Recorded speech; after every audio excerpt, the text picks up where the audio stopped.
O comentário veio durante a sobremesa na festa de noivado da minha prima, dito com aquela crueldade casual que famílias ricas frequentemente confundem com humor. Tia Carol estava comandando a mesa principal, explicando aos parentes reunidos por que certas pessoas são naturalmente destinadas ao sucesso nos negócios, enquanto outras estão fadadas à mediocridade do setor de serviços. Talento para negócios é hereditário, declarou, gesticulando com a taça de champanhe para o salão cheio de familiares bem-sucedidos. Ou você tem instinto para pensar estrategicamente na gestão de capital, ou não tem. Pessoas pobres não entendem de negócios porque nunca tiveram acesso a dinheiro de verdade. Elas pensam pequeno porque são pequenas. A mesa explodiu em risadas de aprovação. Tio James assentiu com sabedoria. Prima Brittany se inclinou, fascinada. Até os garçons, que recebiam salário por hora para servir a festa, continuaram servindo vinho e retirando pratos enquanto eram comentados como se fossem uma espécie diferente. Olhem para minha sobrinha Emma, continuou Carol, voltando-se para mim com um sorriso condescendente. A doce menina trabalha muito no seu emprego de varejo, mas nunca poderia administrar um negócio porque não entende como o dinheiro realmente funciona. Continue no seu trabalho de salário mínimo, querida. Deixe o pensamento estratégico para quem nasceu para isso. As risadas que se seguiram eram genuinamente divertidas, não maliciosas. Minha família não estava sendo intencionalmente cruel. Eles simplesmente viam a estratificação econômica como uma lei natural, como a gravidade ou a fotossíntese. As pessoas nascem em suas categorias financeiras apropriadas, e tentar ultrapassar esses limites era tão absurdo quanto um gato doméstico tentar se tornar um leão. Eu ajeitei meu vestido escolhido cuidadosamente para a ocasião e sorri graciosamente. Você está absolutamente certa, tia Carol. Eu nem saberia por onde começar com estratégia de negócios. Mais risadinhas de aprovação. Vários parentes trocaram olhares cúmplices que diziam, ao menos Emma sabe seu lugar.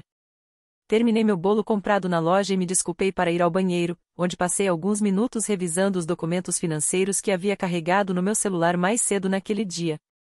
Carol's Lakeshore Resorts, 47 milhões de dólares investidos através da Pinnacle Holdings LLC, Tech Consulting do tio James, 23 milhões através da Strategic Growth Partners, linha de moda da prima Brittany, 18 milhões pela Meridian Capital Group, vários outros negócios familiares menores, 162 milhões através de 12 diferentes empresas de fachada.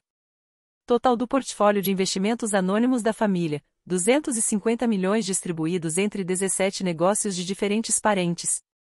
Voltei para a festa e passei mais uma hora fazendo conversas agradáveis sobre meu pequeno emprego de varejo, enquanto mentalmente calculava o impacto econômico do que eu planejava fazer na manhã de quinta-feira. Na noite de quarta, sentei-me no meu modesto apartamento revisando os relatórios trimestrais da minha empresa de gestão de investimentos. A Blackstone Private Wealth cuidava do meu portfólio há 8 anos. Desde que herdei 50 milhões de dólares da minha avó materna e decidi ver até onde o investimento estratégico poderia me levar, a resposta, como se revelou, era, muito longe. Patrimônio líquido atual, 640 milhões de dólares. Renda passiva anual, 89 milhões. Ativos sob gestão em todos os portfólios, 1,3 bilhão. Construí essa riqueza lentamente e com cuidado, reinvestindo os lucros de investimentos iniciais em tecnologia em holdings diversificados em múltiplos setores, imóveis, biotecnologia, energia renovável, mercados internacionais. Aprendi a identificar oportunidades subvalorizadas e escalar posições com eficiência. Mas meus investimentos mais interessantes tinham sido nos negócios da família. Tudo começou com o primeiro empreendimento de resorts da Carol, 5 anos atrás. Ela precisava de 12 milhões de dólares em capital de expansão e teve dificuldade em encontrar investidores sofisticados dispostos a apoiar uma startup de hotelaria. Através da Pinnacle Holdings LC, forneci o financiamento que permitiu ela adquirir sua segunda propriedade e estabelecer a marca de luxo que agora gerava 15 milhões de dólares por ano. Carol não fazia ideia de que a Pinnacle Holdings era uma empresa de fachada controlada por sua sobrinha de salário mínimo, que supostamente não entendia nada de conceitos de negócios. O padrão se repetiu em toda a família. James precisava de financiamento para infraestrutura tecnológica. Brittany necessitava de capital para a fabricação de sua linha de moda. Diversos primos procuraram investimento para restaurantes, consultorias, lojas de varejo e negócios de serviços. Em cada caso, minhas empresas de fachada forneceram um respaldo anônimo que possibilitou seu sucesso. Do ponto de vista deles, eram empreendedores brilhantes que impressionavam investidores sofisticados com sua perspicácia nos negócios. Do meu ponto de vista, eu conduzia um experimento em dinâmicas familiares, observando como parentes ricos tratavam alguém que percebiam como economicamente inferior, enquanto eu secretamente controlava o capital que tornava sua riqueza possível. Os resultados foram igualmente iluminadores e desanimadores. Na manhã de quinta-feira, liguei para Diana Tim, minha gerente sênior de patrimônio na Blackstone. Diana, preciso liquidar todos os investimentos relacionados à família, todas as empresas de fachada, todos os negócios familiares, retirada completa. Emma, isso significa 250 milhões de dólares distribuídos em 17 empreendimentos diferentes. Tem certeza sobre o momento? Tenho. Posso perguntar o que mudou? A maioria desses investimentos está performando muito acima da média do mercado. Olhei pela janela do meu apartamento para o horizonte da cidade. Vários prédios no distrito financeiro abrigavam os negócios da família que eu vinha apoiando anonimamente. A sede corporativa da Carol ocupava 3 andares de uma torre de escritórios de alto padrão. A empresa de consultoria do James havia se expandido para 4 grandes cidades. A marca de moda da Britney estava sendo vendida em lojas de departamentos por todo o país. Tudo construído com capital de alguém que eles consideravam pobre demais e ignorante para entender de negócios. Esses investimentos não estão mais alinhados com meus valores, disse. Entendo. Como você quer estruturar os saques? Podemos fazê-los em fases ao longo de alguns meses para minimizar o impacto. Não, quero liquidação imediata. Todas as posições, todas as empresas, hoje. Diana ficou em silêncio por um momento. Emma, a retirada imediata de 250 milhões de dólares de 17 empresas diferentes vai criar sérios problemas financeiros em diversos negócios. Vários deles podem enfrentar falência em poucas semanas. Isso é responsabilidade deles de gerenciar. Também vai impactar centenas de funcionários que trabalham nessas empresas. Considerei esse fator cuidadosamente. Os resorts da Carol empregavam cerca de 300 pessoas em 4 unidades. A consultoria do James tinha 85 funcionários. A linha de moda da Britney sustentava outros 120 trabalhadores entre design, fabricação e operações de varejo. Somando os negócios menores da família, minha retirada poderia afetar potencialmente mais de 800 empregos. Diana, que porcentagem desses funcionários você estima que ganha menos de 60 mil dólares por ano? Provavelmente de 70% a 80%. Funções de suporte em hotelaria, varejo e consultoria normalmente não pagam salários altos. E que porcentagem dos membros da família que possuem esses negócios herdaram seu capital inicial de gerações anteriores? Baseando-me no histórico financeiro da família que você compartilhou comigo, a maioria deles, sua família possui riqueza geracional que remonta a várias décadas. Então, quando eu retirar meu financiamento, as pessoas mais propensas a perder seus empregos serão os funcionários da classe trabalhadora, enquanto aqueles que sofrerão perdas na propriedade já são ricos o suficiente para absorver o impacto financeiro. Essa é uma avaliação precisa. Prossiga com a liquidação, disse eu. Retirada completa, com efeito imediato. A primeira ligação chegou às 11h32. O nome da Carol apareceu na tela do meu celular, mas deixei ir para a caixa postal. Emma, querida, espero que você esteja tendo um bom dia. Estou ligando porque estou recebendo algumas mensagens confusas dos nossos investidores. E pensei que, talvez com sua experiência no varejo, você pudesse ter alguma percepção sobre problemas de atendimento ao cliente. Me ligue quando puder. O tom dela ainda era condescendente, ainda presumindo que minha experiência em varejo pudesse ser relevante para algum problema administrativo menor que ela estivesse enfrentando. A segunda ligação veio às 13h47. Desta vez, com uma tensão perceptível na voz da Carol. Emma, eu realmente preciso falar com você. A Pinnacle Holdings acabou de encerrar nosso acordo de parceria. Eles querem o retorno de todo o investimento imediatamente. 47 milhões de dólares. Não é assim que investimentos empresariais funcionam. Alguém deve ter cometido um engano. Por favor, me ligue de volta. Às 15h15, eu já tinha 8 chamadas não atendidas de vários membros da família. As mensagens de voz contavam a história da tarde deles, confusão se transformando em preocupação, que se transformava em pânico ao perceberem a dimensão do que estava acontecendo. James, 14h23. Emma, algo estranho está acontecendo com nossos investidores. Todos estão retirando o investimento no mesmo dia. Como você trabalha no varejo, talvez entenda melhor do que eu relações com clientes. Pode me ajudar a entender o que está acontecendo? Britney, 14h45. Emma, preciso do seu conselho. Meus investidores estão exigindo o pagamento imediato de todo o investimento, 18 milhões de dólares. Não entendo por que isso está acontecendo. Talvez sua experiência de trabalho possa me ajudar a lidar com clientes difíceis. Mesmo em crise, eles pediam minha ajuda enquanto simultaneamente desconsideravam minhas capacidades. Às 16h30, a campainha tocou. Pelo olho mágico, pude ver Carol parada no corredor com outros 2 familiares, James e o primo Michael. Os 3 pareciam ter envelhecido 5 anos desde a festa de noivado 2 noites atrás. Abri a porta. Emma, graças a Deus você está aqui, disse Carol, empurrando-me para dentro do apartamento. Tentamos falar com você o dia todo. James e Michael a seguiram, com expressões que misturavam desespero e constrangimento por precisarem de ajuda da familiar que haviam zombado como financeiramente analfabeta. O que está acontecendo? Perguntei, fazendo um gesto para que se sentassem nos meus móveis de segunda mão. Carol desabou no meu sofá, segurando a cabeça com as mãos. Alguém está destruindo sistematicamente nossos negócios. Todos os nossos grandes investidores retiraram o dinheiro hoje. Ataque coordenado no mesmo dia. Total, 250 milhões de dólares. Isso parece terrível, disse eu, sentando-me em minha poltrona de brechó, em frente a eles. Pior ainda, acrescentou James. Sem esse financiamento, nenhum de nós vai conseguir pagar a folha no próximo mês. Não podemos cumprir contratos existentes. Não conseguimos manter as operações. Os bancos já estão ligando sobre garantias de empréstimos.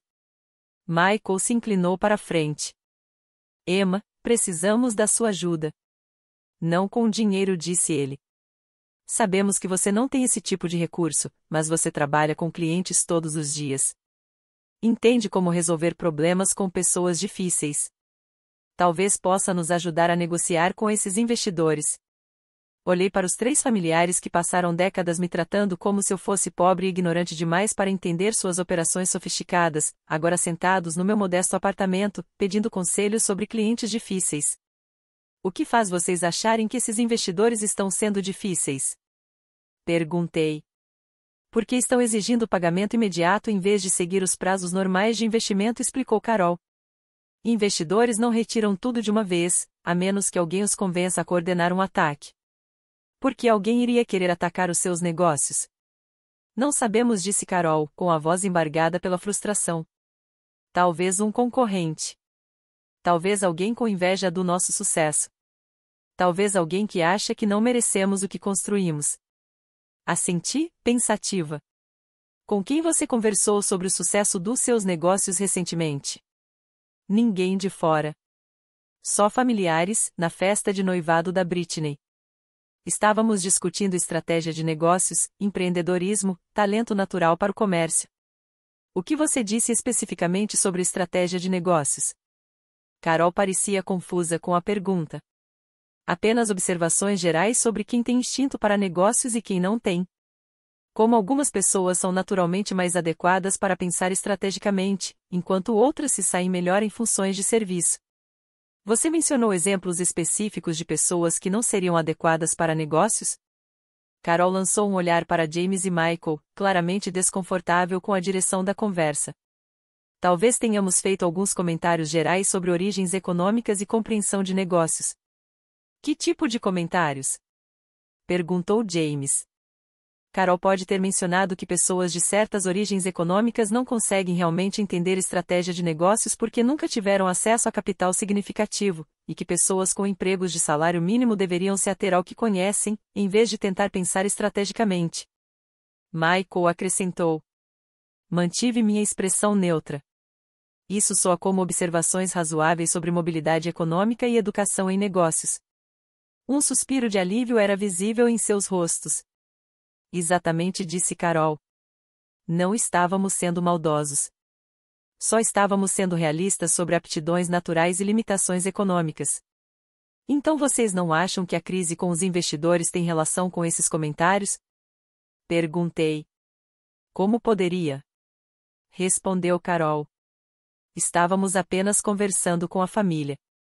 Ninguém lá tem ligação com grandes firmas de investimento. Levantei-me e fui até meu escritório em casa, voltando com meu laptop. Abri o painel de gestão de investimentos e virei a tela para eles. Na verdade, disse eu, alguém aqui tem conexões extensas com grandes firmas de investimento. Os três olharam para a tela por um longo momento. Visão geral do portfólio de investimentos, 1,3 bilhão de dólares em ativos sob gestão. Patrimônio líquido pessoal, 640 milhões de dólares. Transações recentes, 250 milhões de dólares liquidados de investimentos em negócios familiares. Carol falou primeiro, com a voz quase em sussurro. O que é isso? Meu portfólio de investimentos. James se inclinou, lendo os números com mais atenção. Aqui diz que você tem 600 milhões de dólares de patrimônio líquido pessoal. Os ativos sob gestão são maiores. Michael examinava o histórico de transações.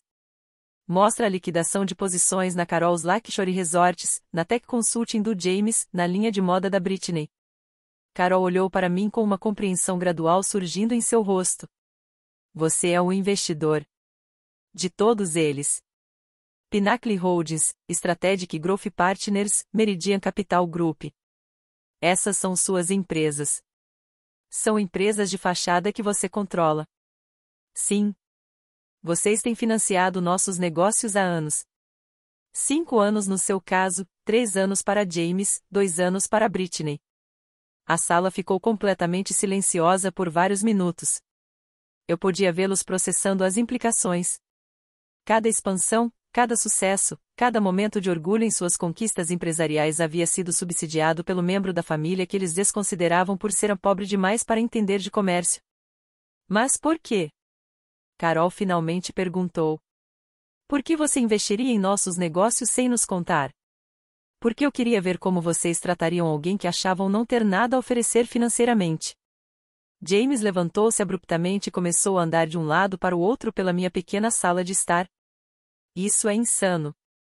Você está me dizendo que esteve secretamente rica o tempo todo, financiando nossas empresas enquanto nós te tratávamos como alguém pobre demais para entender de negócios, terminei.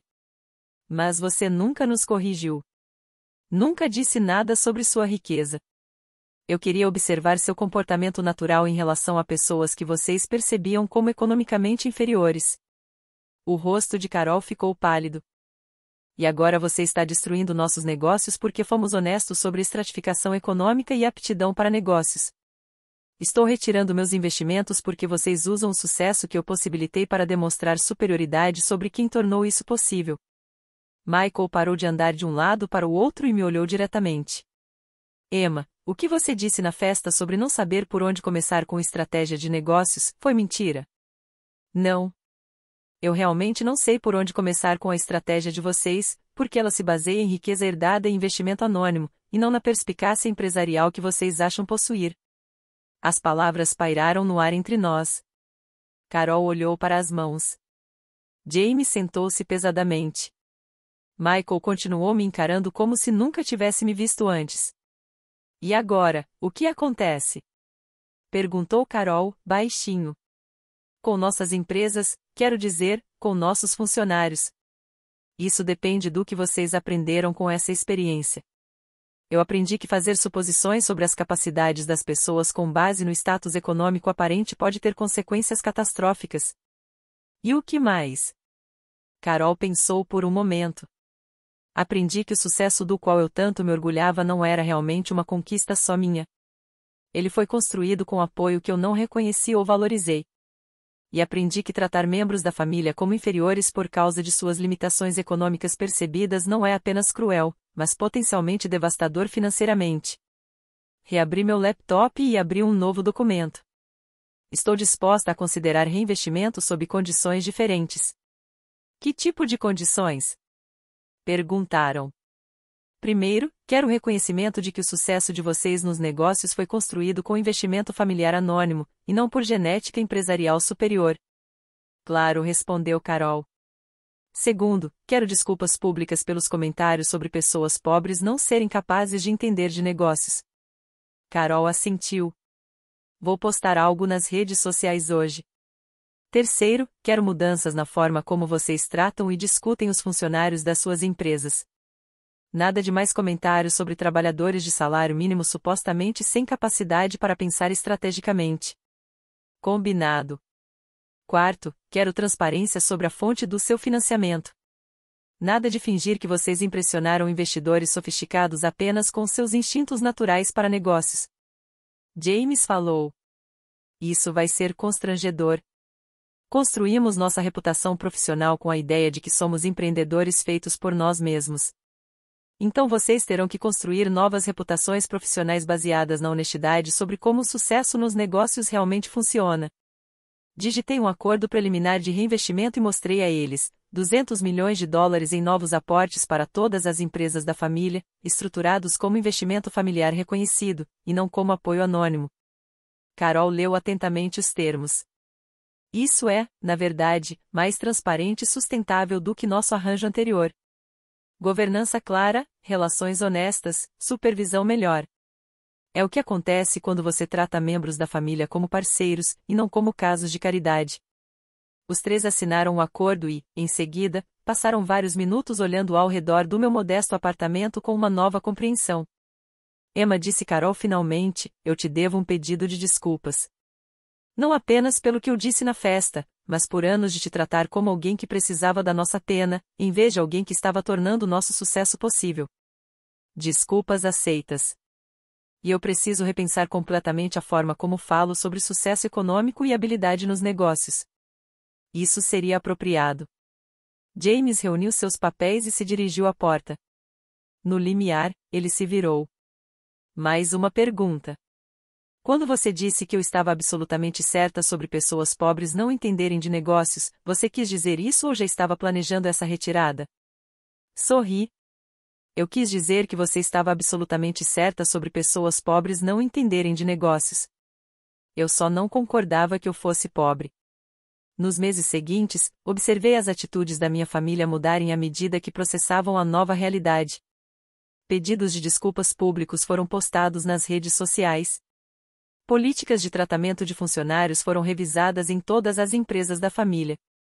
O mais importante, a suposição de que status econômico estava correlacionado com inteligência nos negócios foi permanentemente corrigida.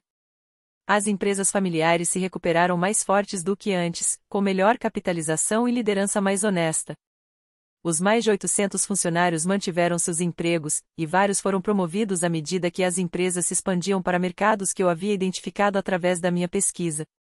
Mas a mudança mais significativa foi na forma como a família discutia sucesso e capacidade. A narrativa mudou de genes empresariais herdados para a realização colaborativa, de a superioridade natural para apoio mútuo. 6 meses depois, no próximo encontro da família, Carol levantou-se para fazer um brinde. Quero reconhecer que o sucesso empresarial da nossa família não foi construído pelo gênio individual, mas pelas contribuições de cada membro da família, inclusive daqueles cujas contribuições falhamos em reconhecer ou valorizar. Nossa força vem de nos apoiarmos uns aos outros, e não de desconsiderar pessoas pelo seu aparente status econômico. Ela ergueu a taça em minha direção. A Emma, que nos ensinou que entender de negócios não é sobre herdar riqueza. É sobre criar valor e tratar as pessoas com respeito. A família brindou. Mas, mais importante, eles haviam aprendido a distinguir entre privilégio herdado e sucesso conquistado. Pessoas pobres podem ter dificuldade em entender negócios, mas pessoas ricas frequentemente têm dificuldade em compreender que sua riqueza não as torna, por natureza, mais inteligentes do que ninguém.